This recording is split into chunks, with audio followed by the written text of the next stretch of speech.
Greetings, race fans, and welcome to the Fat Cat Sports Network. I'm Jeremy McDonald with this week's Race Rewind from Oyster Speedway, brought to you by Graphics Garage.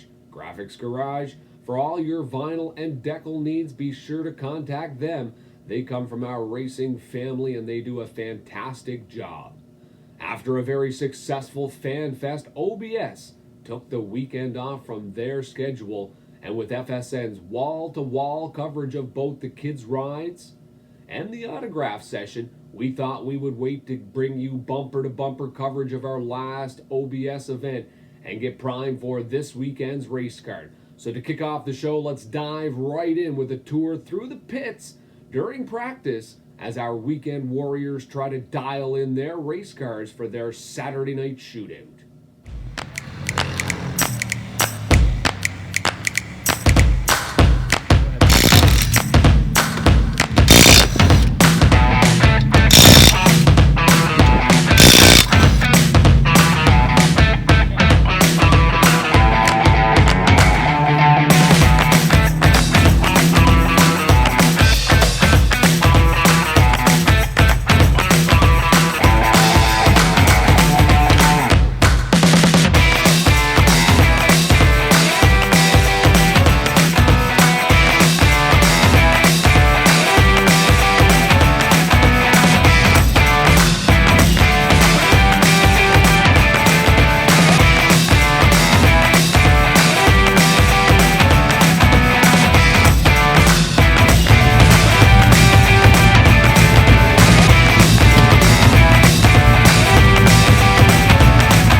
Coming into the day, Shane Bridges had the lead in championship points.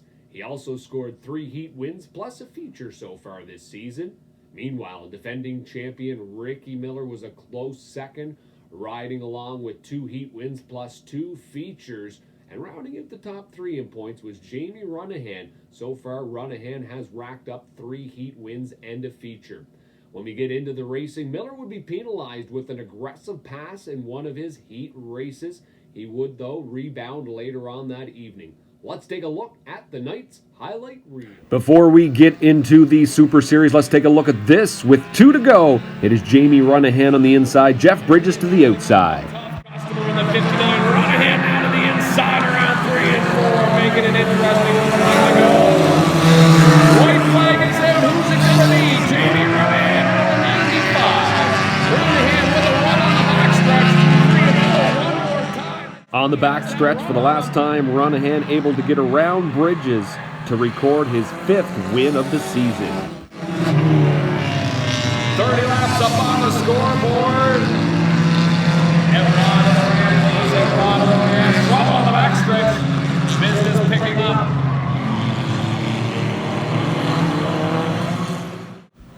There's always tense moments in those opening laps of a mini stock feature. It seems 3 wide is the name of the game. Let's slow it down here and take a look at a couple of those instances that really could have turned ugly quick. Brandon Forsyth here in the 3-car on the outside, putting the bumper to the 95 Jeff Bridges. Then later on in the same race, another time here, threading the needle 3 wide through the middle as Forsyth hard charging to the front. Brandon Forsyth 3 wide, coming down 3 and 4.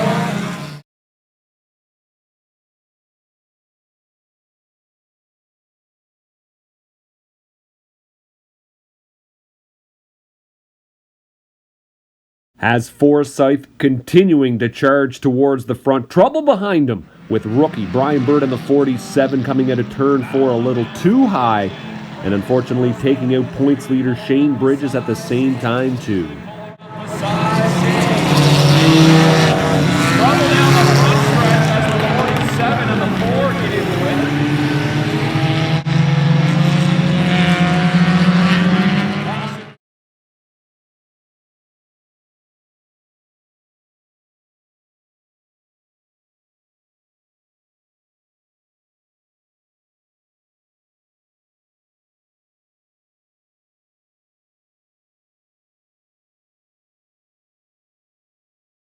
When we head back to Green Flag Racing, it'll be Ricky Miller in the number 17 on the inside, Jamie Ronahan on the outside as they will engage in a duel on the front row. Always tense in these opening laps after a restart.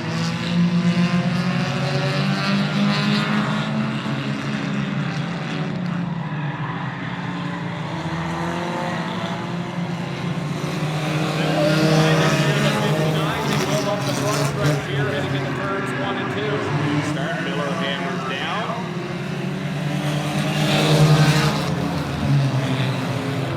Off and running, racing here. We close this one right over 5 laps now. Running now with a run down the outside.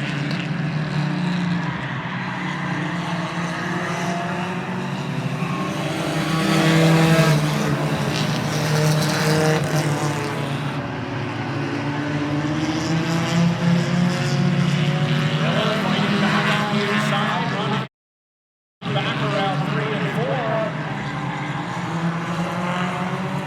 Both drivers are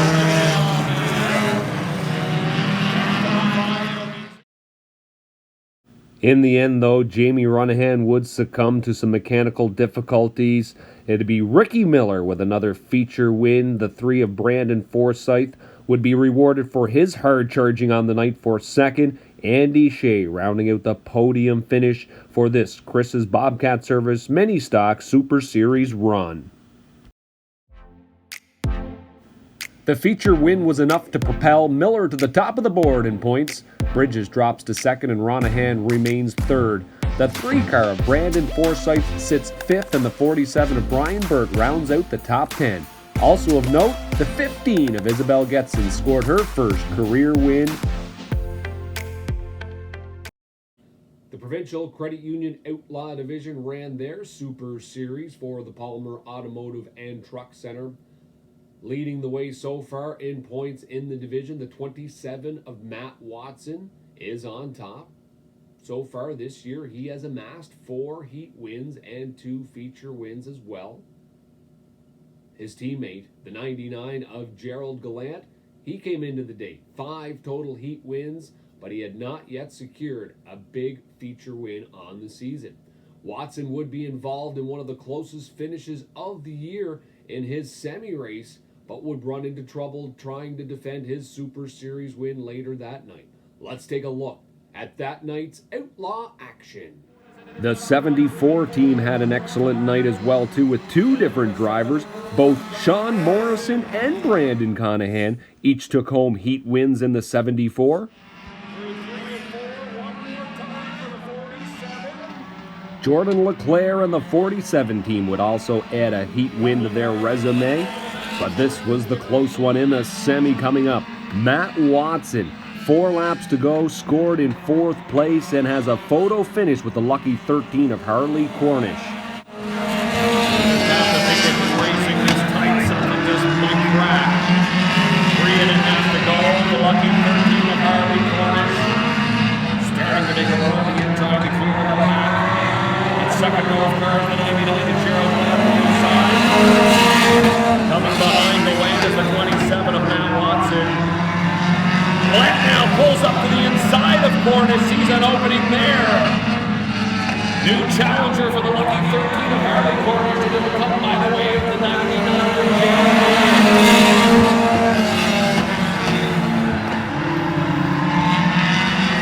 With 5 heat wins so far this season, and he has his teammate Watson right beside him.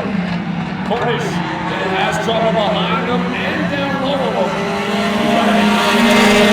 White flag is out now. Can Cornish hang on? Watson trying to come up the inside of him.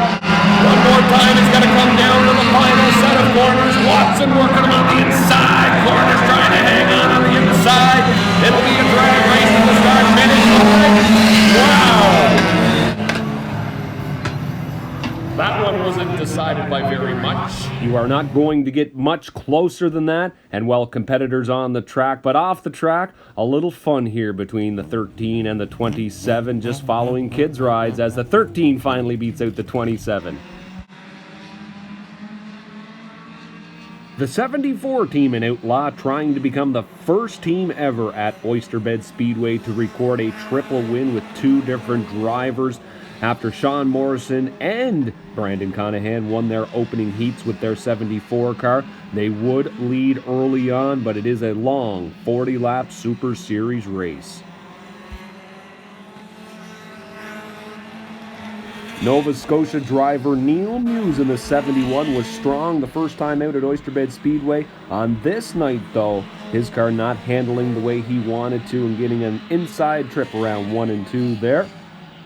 As we continue as well, take a look at the 27 of Matt Watson beginning to have radiator troubles, getting those tires all covered in water, and then finally around 3 and 4 having to put the brakes on before he totally wrecks the 27.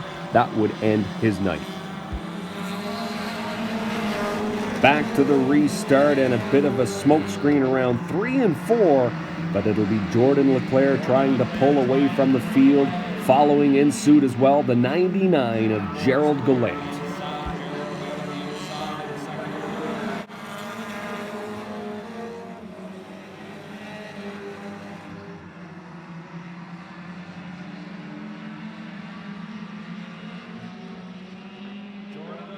Leclerc would attempt to pull away from Gallant, but Gallant would continue to battle until he finally pulled up beside the 47 around 3 and 4 to make that pass and overtake the lead in this Super Series race, getting close to single-digit laps now as the 99 clears coming at a turn 2.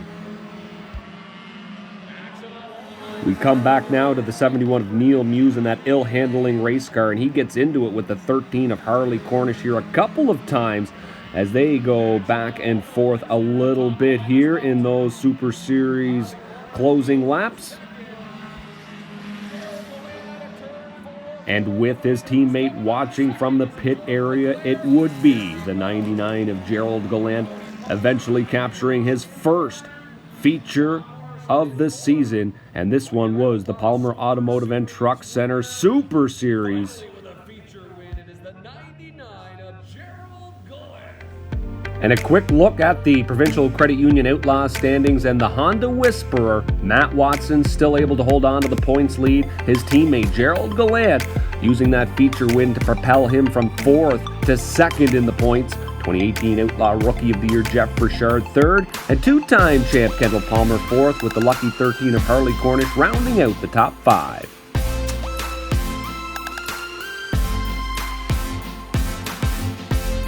Sheehan started the day on top of the points in the Moore's Well Drilling Street Stock Division, riding the success on his recent triple win. The driver amassing 3 heat wins and 2 feature wins on the season. Former division champ Colton Ford started the day 2nd in points, and he would go on to finish the night crossing the finish line first in all 3 of his races. Unfortunately, after a closer inspection in the tech shed at the end of the night, the 35 did not pass an engine compression test, forfeiting his finishes for the night. In a statement on the team's Facebook site, Colton took full responsibility for the oversight and assured his fans that the 35 will pass the next test.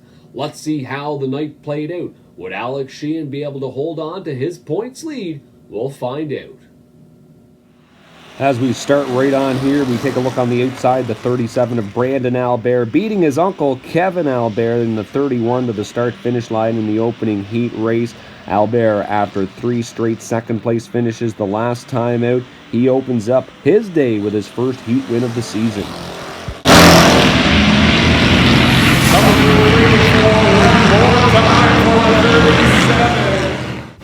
Once you get one, it takes a lot of weight off the team and everybody to help you out, so usually wins. The 00 of Curtis Manuel getting a little too high around 3 and 4 and comes around in front of 4 competitors. Watches the 05 Jason Arsenault just barely trying to sneak by, gets clipped.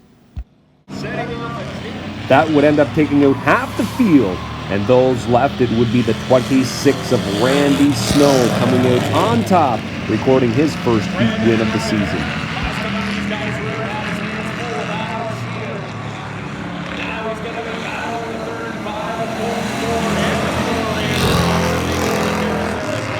Well, we all know what happened at the end of the night, but during the night, the 35 and the 37, quite a battle back and forth between this semi-race and as well the feature. It seemed like they were tied at the doors all night long. Let's watch a couple of laps here in the semi.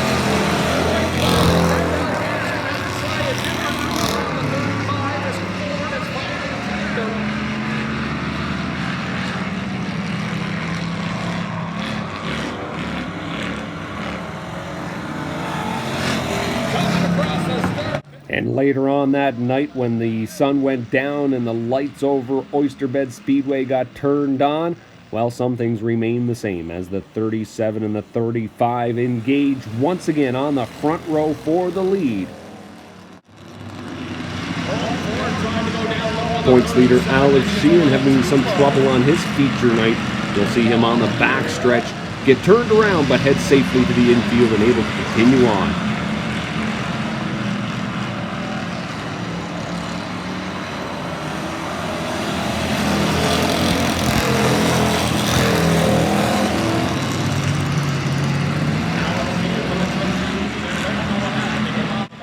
A hard-charging Andrew Thompson making contact with the outside wall and just couldn't quite recover and makes it spin heading into turn 1. Luckily, he did not ruin his night. He was able to continue.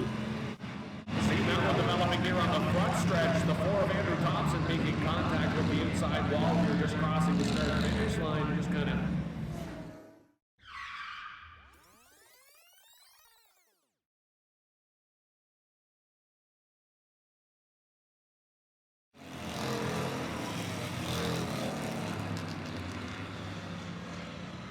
As we take another look at it here, quite a chain of events that we'll watch here now. Keep an eye on the 50, Gerald McQuarrie trying to stop in time, but he does make a little bit of contact, and on the ensuing restart, that damage on the 50 would lead to a blown tire almost right away. 2 cars behind him checking up. That's the 26 of Randy Snow and Ricky Myers right behind him as they bounce off of each other. And the action continues here. Watch Andrew Thompson in the 4, all over the 26's back bumper around 1 and 2, almost spinning him around.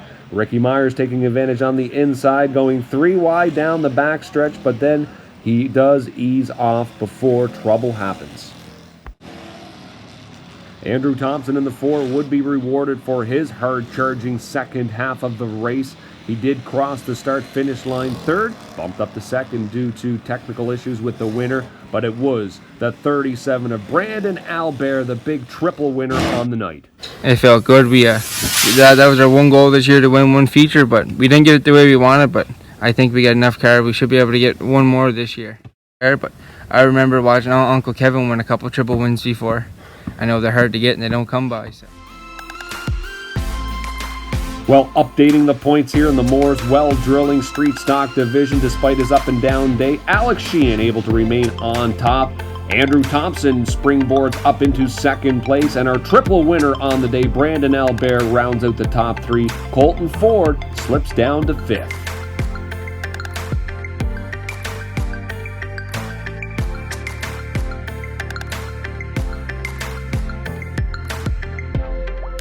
In our final division, tee up the McCollum's Waste Management OBS Pro Stock Division. Taking a look at the points, defending champion Matt Palmer and the 5 team, they were on top and hoping to hold on to that points lead. Both Troy Burke in the 01 and Tyler Smith in the 27. They've been closing in on our leader and would look to close the gap in points. Smith and the Little Red Rocket has been really rounding into form this season, steadily gaining confidence and swagger over the first few weekends of action, with a feature win on their opening day, followed up by a third-place feature finish behind tour regulars Darren McKinnon and Robbie McEwen. He is quickly becoming the local driver to beat at OBS. Troy Burke would be in for a long night and was hoping his patience would pay off as well. Let's take a look at the highlights.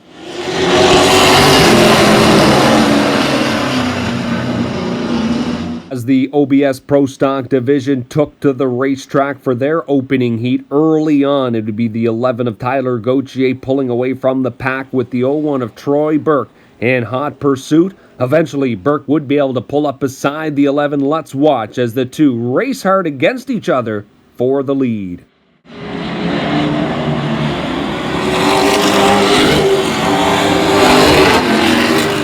As the two continue to race hard, 4 laps to go. It looks as though Burke has a run on Gauthier on the backstretch, coming at a turn 4. Gauthier, though, high, just a little too quick, and well, the two will get together and do some synchronized spinning and watch the rest of the field come through. That's the 35 of Darrell Ford having to cut in front of Matt Palmer as he had nowheres to go. Luckily, Palmer easing off. First race. I expect this one here to be close. No room for error now. 2 laps left up there. Let's see how this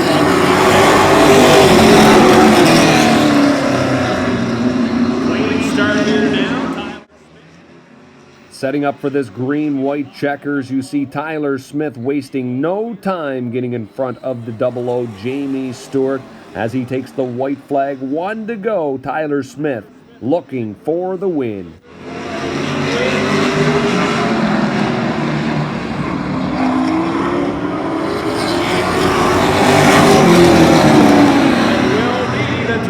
Of Tyler Smith driving with 1 hole. Jamie Stewart in the 00 finishing second rounding at the top.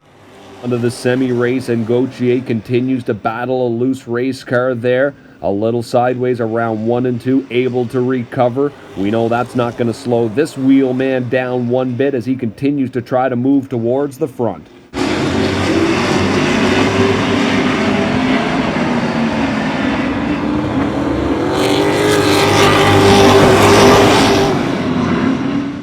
A lap and a half to go, side by side. 2 drivers looking for their first heat win of the season. You know they're going to be hungry. Let's take a look at this white flag.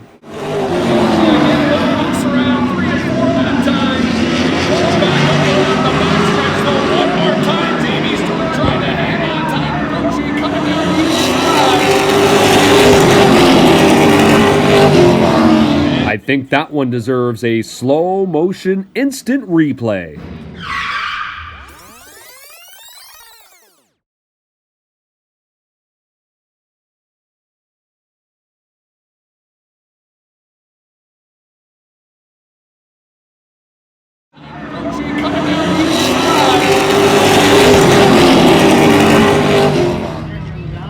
A very dedicated team here at the Speedway. I'm sure they've made plenty of fans over the years. Really cut their teeth in that street stock division, and they moved on up once we turned this into the pro stock division. Ever so glad they did. Ladies and gentlemen, let's hear it for the 00 of Jamie Stewart.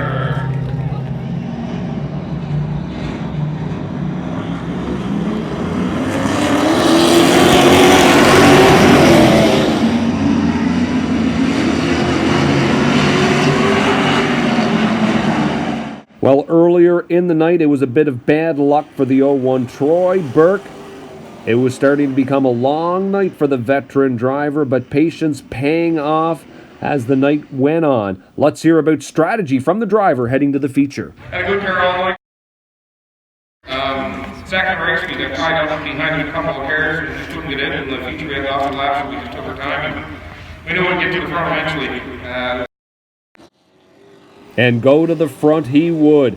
Looking here now at a top 3 position, he sees 2 cars in front of him.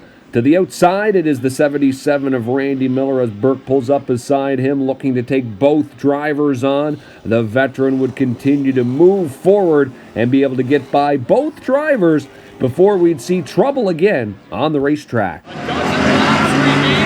Well, late in this race, Burke would be challenged a number of times due to a couple of cautions. This one coming out from the 5 of Matt Palmer, tapping the 00's rear bumper and bringing him around. We'll see more trouble on the backstretch here with the 35 of Darrell Ford getting turned around, and another caution flag coming out as well too. Burke would be tested 3 times, but he would better Smith each and every one of them. I was on the radio there after a little bit to the boys on the radio. I certainly didn't want to see more restarts. I figured for sure he was going to give me one, but even if he got away and we had another 10 laps to go, we could definitely have to every down the bottom and get back on. Burke would use those final 10 laps to continue to build his lead before no one could catch him, and he would come around for his first feature win of the season. Hold on to that one. There we go. Let's hear it, ladies and gentlemen, once again, the 0-1 of Troy Burke.